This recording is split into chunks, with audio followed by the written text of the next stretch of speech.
A diversidade de biomas e ecossistemas demanda uma variedade de soluções para manter a floresta em pé. Em qualquer cenário, as pessoas que vivem nas florestas precisam fazer parte desse movimento de proteção e de criação de novos negócios a partir da bioeconomia. No programa de hoje, eu vou conversar com o diretor executivo da TNC Brasil, Márcio Stutman, sobre caminhos para conciliar a preservação ambiental e a geração de oportunidades. Márcio, seja bem-vindo. Muito obrigada por aceitar nosso convite.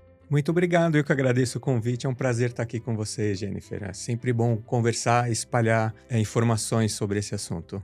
Com Hum. certeza. Bom, a TNC é a The Nature Conservancy, atua em 81 países e territórios, tem uma atuação global e no Brasil vocês trabalham principalmente com Amazônia, Cerrado e Mata Atlântica. Considerando esses três biomas, né? Quais são os potenciais de usos da floresta, né? Como trabalhar com a bioeconomia e inserir os povos da floresta como parte da solução para a crise climática?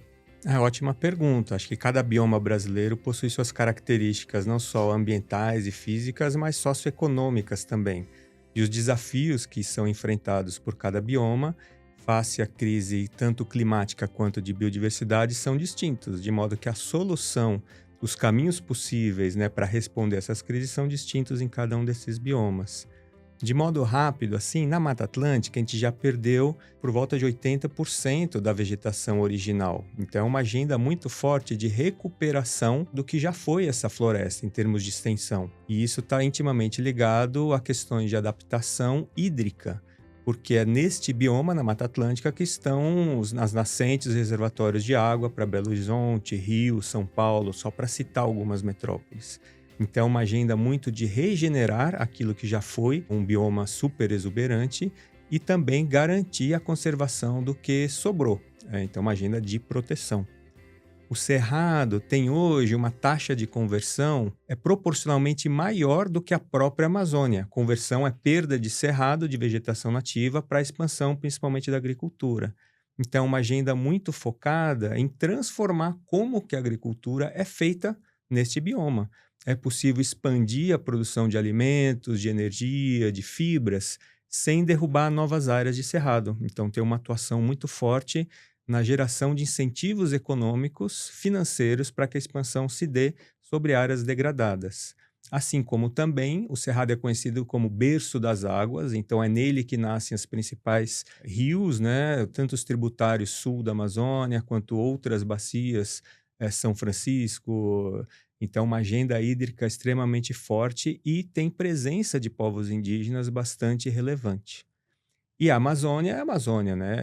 Tem mais de 80% da cobertura aproximadamente ainda em pé e com parte degradada, né, desses 80% em pé, mas é uma agenda muito forte de floresta em pé, de garantia de que o que existe de floresta seja mantido. E aí tem uma relação, um diálogo muito forte com os povos indígenas e tradicionais que ocupam esse território. Hoje, cerca de 22% da bacia amazônica brasileira pertence a povos indígenas, né, terras indígenas já homologadas e outros tantos com territórios quilombolas, ainda menos expressivos em área, mais relevantes, e comunidades extrativistas dentro de reservas. Então, o desenvolvimento de uma economia destas comunidades, aliado com uma visão de proteção, de desenvolvimento sustentável, é uma agenda fundamental, que é uma bandeira muito forte destes movimentos, né? E que a gente gosta de apoiar historicamente, a gente tem uma aliança com esses grupos visando justamente dar o protagonismo na definição dos seus rumos, inclusive econômicos.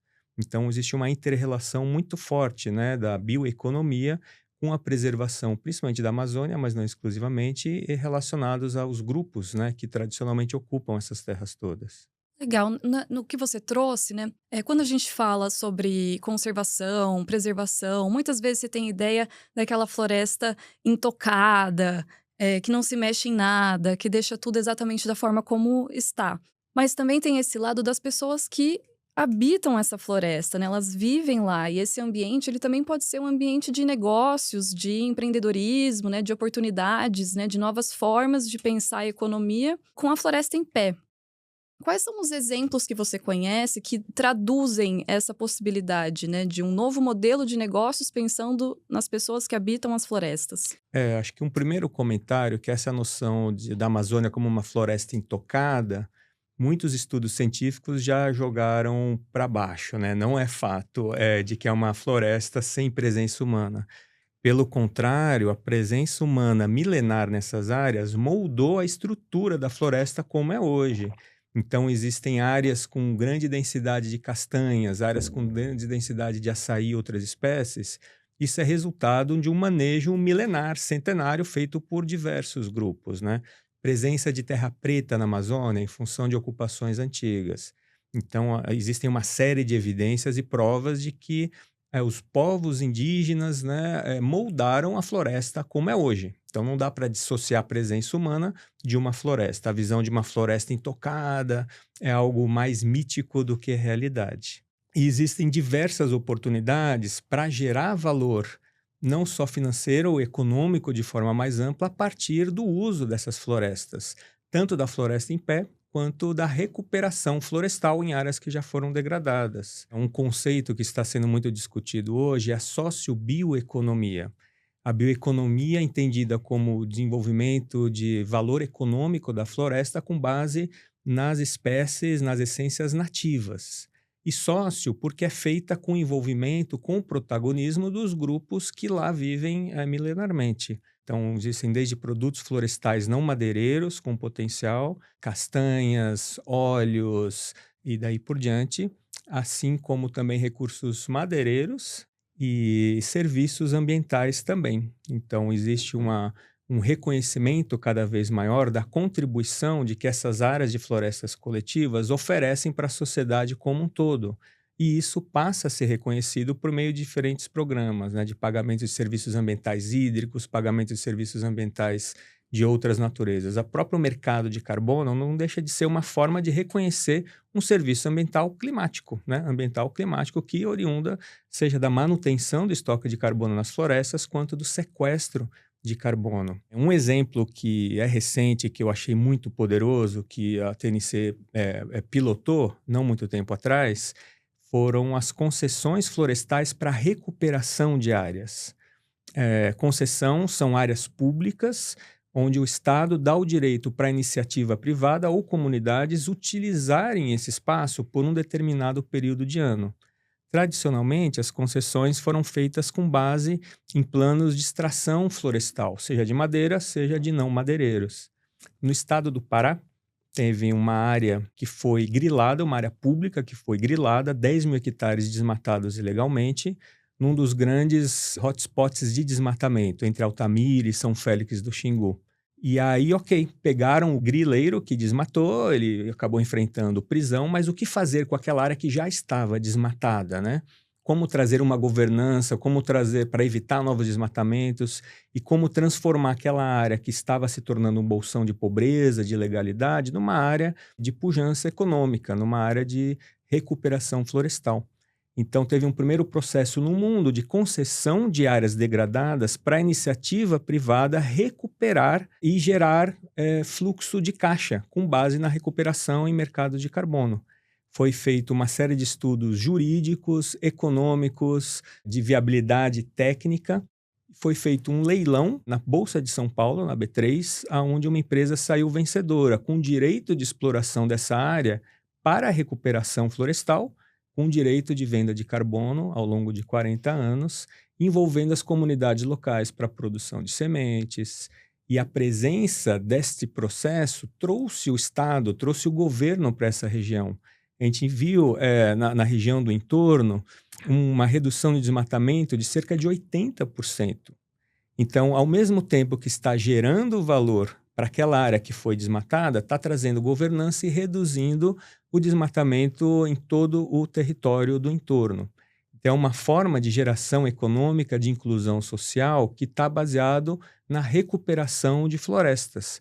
E isso é possível por meio desse grande movimento global, que está reconhecendo cada vez mais o valor intrínseco das florestas e o valor financeiro que elas podem gerar em diferentes frentes, né?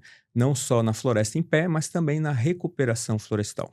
E esse exemplo que você trouxe mostra a importância dessa interlocução entre diferentes setores da sociedade, né? Setor privado, poder público, terceiro setor. Precisa realmente, assim, dessa união de forças, né? Para avançar, para ter conquistas sociais, né? Para mudar a forma como as coisas acontecem, né? Esse ponto é perfeito. A gente fala muito de mudanças sistêmicas, né? Nossa abordagem é mudar como funcionam as relações do sistema que a gente opera. Então, a gente evita atuar em projetos que tenham só um público, só uma geografia. A gente entende o problema, a gente gosta de dizer de love your problem, ame o seu problema, entenda as minúcias.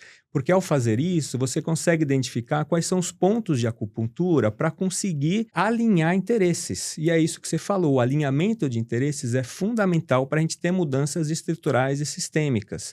O interesse público com o privado, com as comunidades locais, com o mercado financeiro.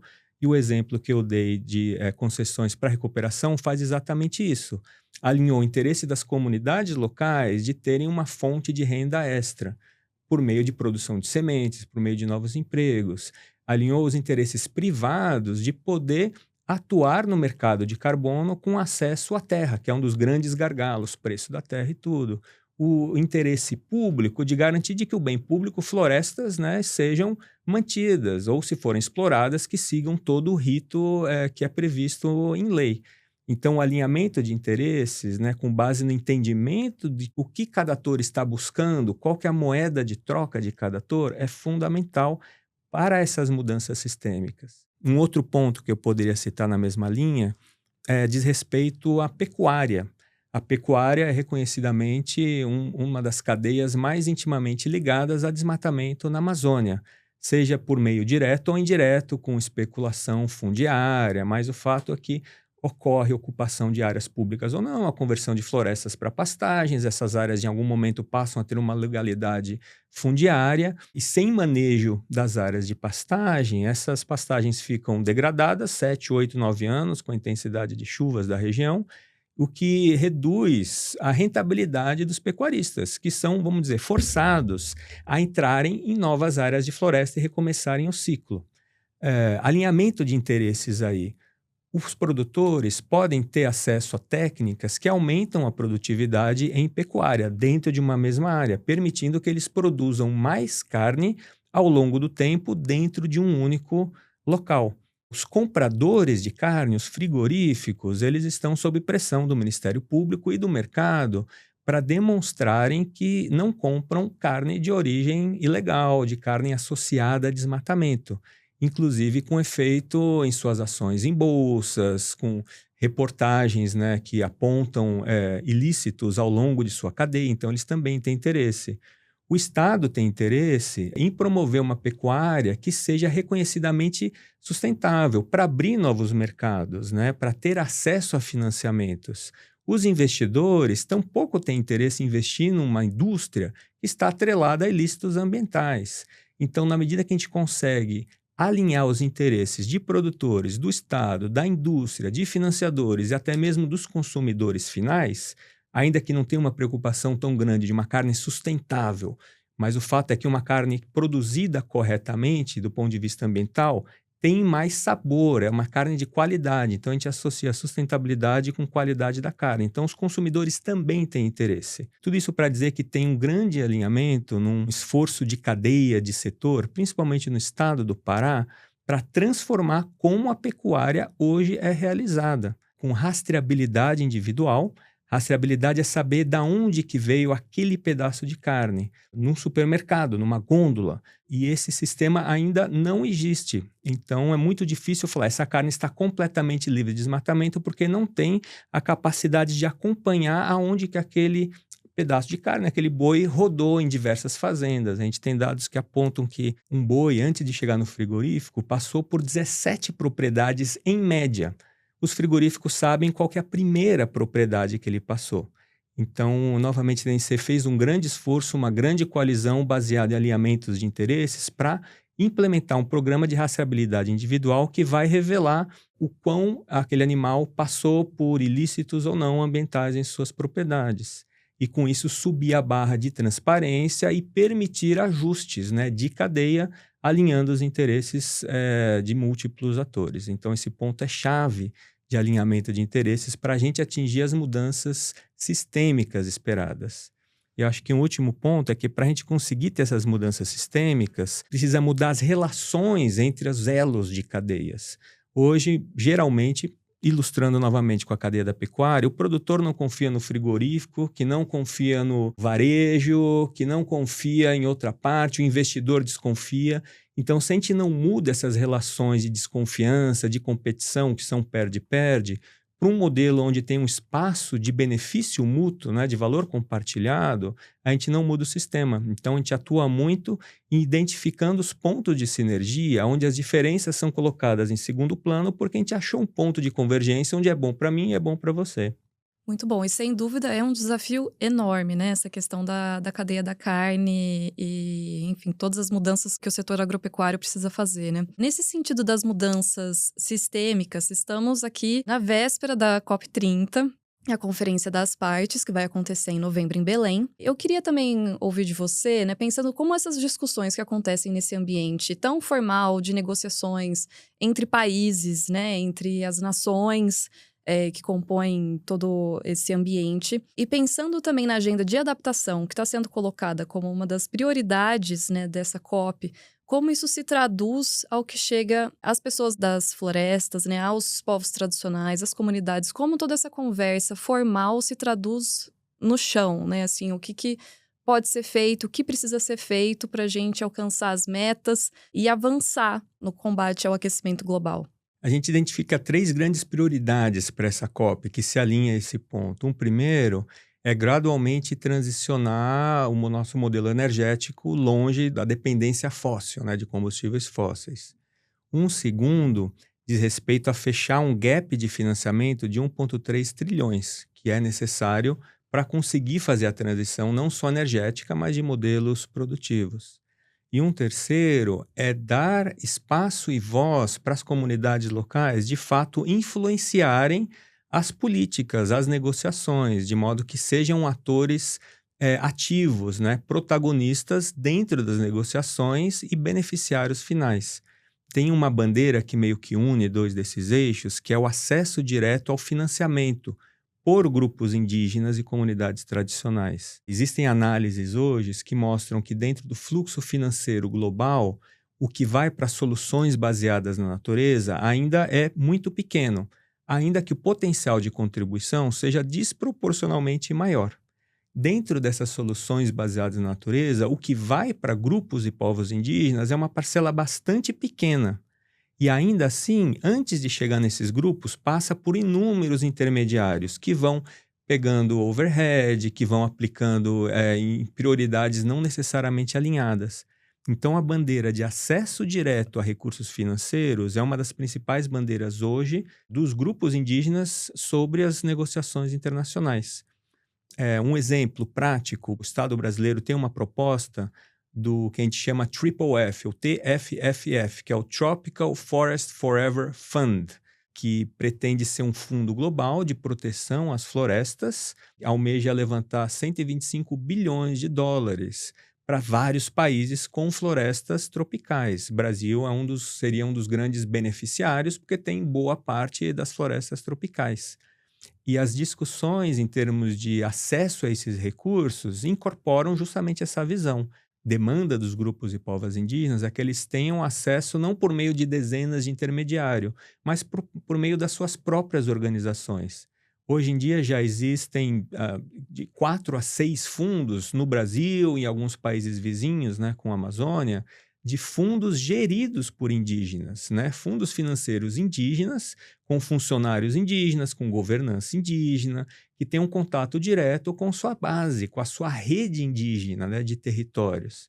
Então, eles gostariam e têm feito argumentações em torno de acesso a recursos do TFFF diretamente por suas organizações. E isso tem sido reconhecido como uma demanda legítima. Então, é uma forma prática de como os povos indígenas e grupos tradicionais podem acessar resultados práticos das negociações, no caso, um mecanismo financeiro de grande escala, para responder às suas demandas, né? O que gera eficiência e legitimidade.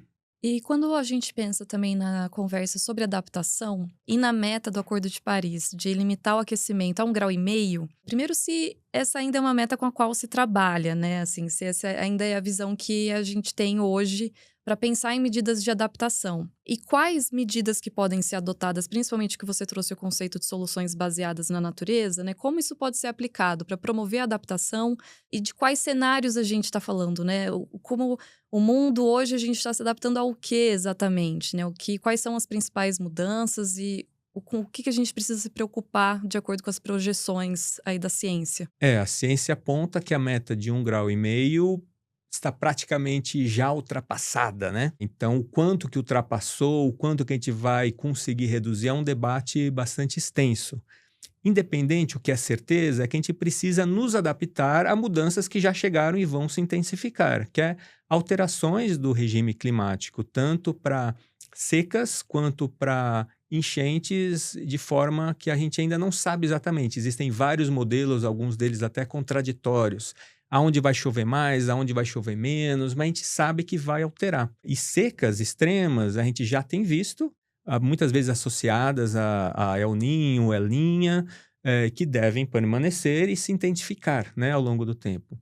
Então, a agenda de adaptação, ela é absolutamente necessária, em adição a mitigar. Quando a gente fala mitigar, vamos reduzir a probabilidade de adaptação.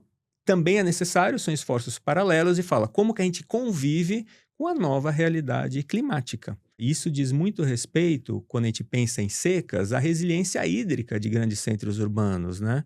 Como é que a gente garante de que os reservatórios sejam mantidos, de que os rios, né, que enchem esses reservatórios de águas que abastecem as cidades, tenham matas ciliares, porque as matas ciliares que ficam em volta dos corpos d'água filtram a água e garantem um fluxo mais contínuo ao longo do ano.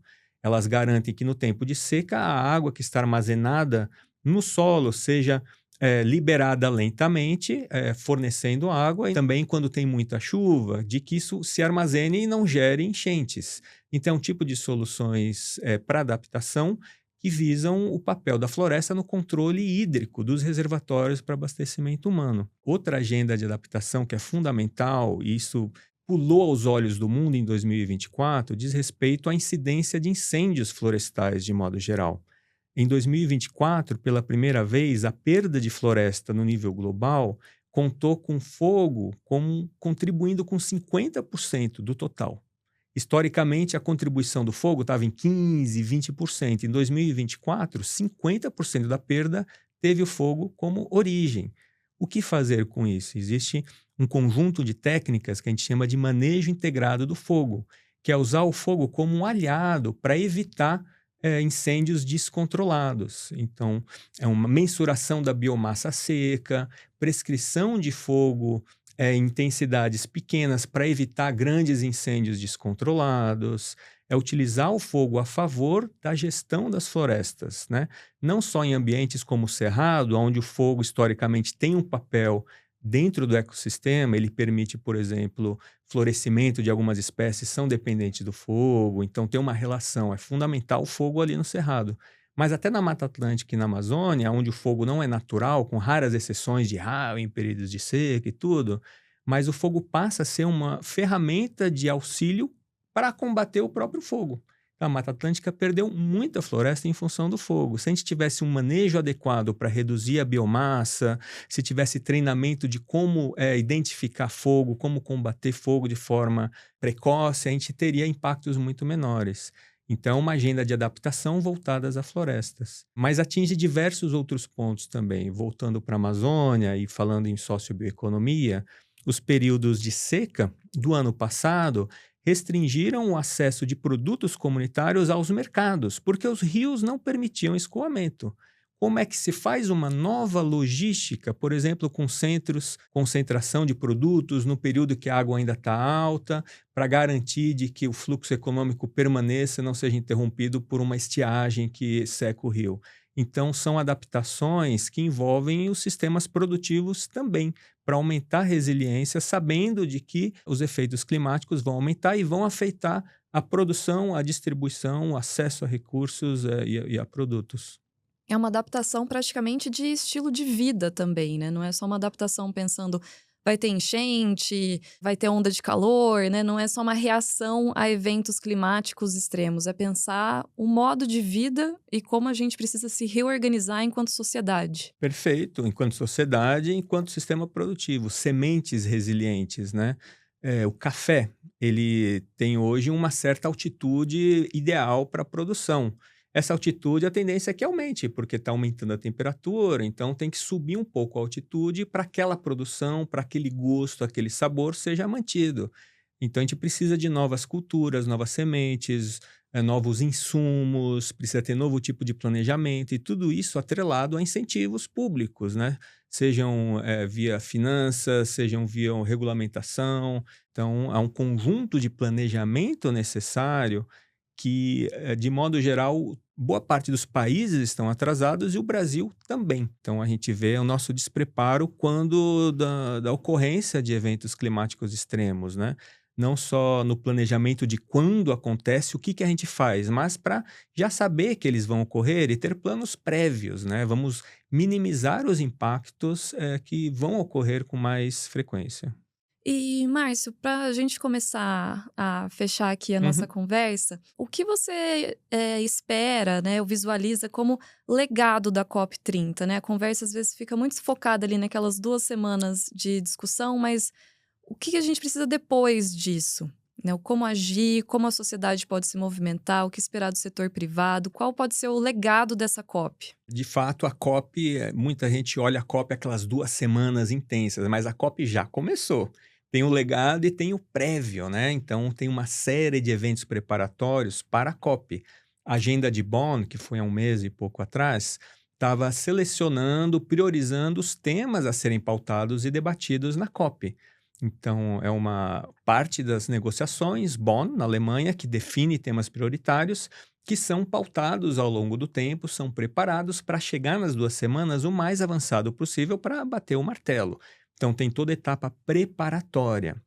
E o legado, obviamente, é a perspectiva de implementação. Existe um certo entendimento comum de que essa é uma COP para discutir implementação. A gente já teve diversas COPs no planejamento, né? Quais são os acordos, como é que planeja? Não, agora vamos falar de como a gente implementa, como é que a gente coloca no chão, como é que a gente fecha o gap financeiro de 1,3 tri de dólares, né? Quais são os arranjos institucionais para o dinheiro chegar na ponta, nas prioridades acordadas, para que as nações mais vulneráveis tenham os seus benefícios, para as nações que historicamente, né, têm uma contribuição nas emissões de gases, tenham suas responsabilidades reconhecidas, né, e refletidas em aportes financeiros. Então, um legado que a gente gostaria de ver é um legado de implementação, olhando no nível planetário. Existe um legado Belém, né, mais localizado da infraestrutura, existe um legado do reconhecimento do papel da floresta amazônica, dos grupos que lá moram, como parte essencial. Então, esse legado em termos simbólico é muito forte também. As últimas 3 COPs foram realizadas em países com economias em grande parte baseados em combustíveis fósseis, em sistemas não democráticos, né? O Brasil é uma democracia e o Brasil está realizando uma COP na Amazônia. Então, isso é muito simbólico. E os símbolos têm poder. E os símbolos permanecem ao longo do tempo. Então, acho que esse é um outro legado de que o mundo se reuniu na Amazônia para discutir questões climáticas, onde a Amazônia não só é um ecossistema frágil, que está sendo afetado por essas alterações, como é um ecossistema que pode dar muitas das soluções. E não só o ecossistema, mas as suas características socioeconômicas. Grupos indígenas, comunidades tradicionais são esperadas para estar na COP em peso e influenciar as decisões. Nós existimos, nós temos soluções, nós precisamos fazer parte do debate. E a gente acredita que esse é um outro legado, né, de que as negociações não podem estar restritas aos negociadores, que elas precisam cada vez mais se abrir e receber inputs do mundo que está no entorno deles. E estando na Amazônia, esse mundo é um mundo distinto, emblemático, simbólico. Isso faz parte do legado da COP30 também. Muito bom, que todas essas vozes sejam reconhecidas, ouvidas, que façam parte desse movimento, né? Que sejam integradas, né, à Uhum. discussão e às negociações. Márcio, super obrigada, foi um prazer ter essa conversa com você, foi um papo muito, muito esclarecedor. Obrigada por participar aqui do nosso programa. Muito obrigado, parabéns pela iniciativa e seguimos. E obrigada a você que nos assistiu até aqui. Continue nos acompanhando nas plataformas da Isto É, no canal no YouTube, nas redes sociais. E até a próxima!